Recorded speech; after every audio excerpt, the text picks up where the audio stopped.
వేముల రామకృష్ణ హాస్పిటల్లో పెద్ద ఎత్తున ఆందోళన చేపట్టారు. మరింత సమాచారం మా కమిషనర్ గారి నేతృత్వంలో వేలాది సంక్షేమ హాస్టల్లో పరిస్థితి మరీ అధ్వానంగా తయారైంది.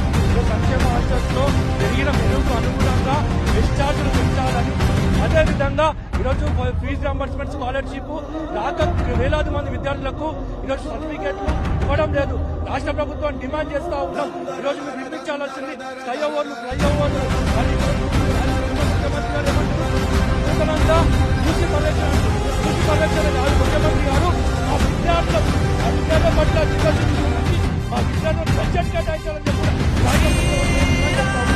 ఫీజు రియంబర్స్మెంట్ కాక ఈరోజు విదేశీ విద్య 300 మందికి రాష్ట్ర ప్రభుత్వం డిమాండ్ చేస్తూ ఉన్నాం. 2000 మందికి విదేశీ విద్య ఇవ్వాలని కూడా రాష్ట్ర ప్రభుత్వం డిమాండ్ చేస్తూ లేని పక్షంలో రాష్ట్ర ప్రభుత్వాన్ని మనం ఎక్కడైనా అడ్డుకుంటామని కూడా హెచ్చరిస్తా ఉన్నాం.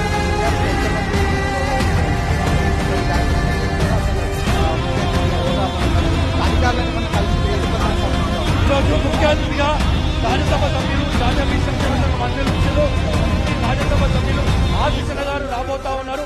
మరి ఈరోజు కమిషనర్ గారిని కూడా కమిషనర్ గారితో వినతిపత్రం ఇచ్చి కమిషనర్ గారు విద్యార్థుల సమస్యలు పరిష్కరించాలని చెప్పి విద్యార్థులని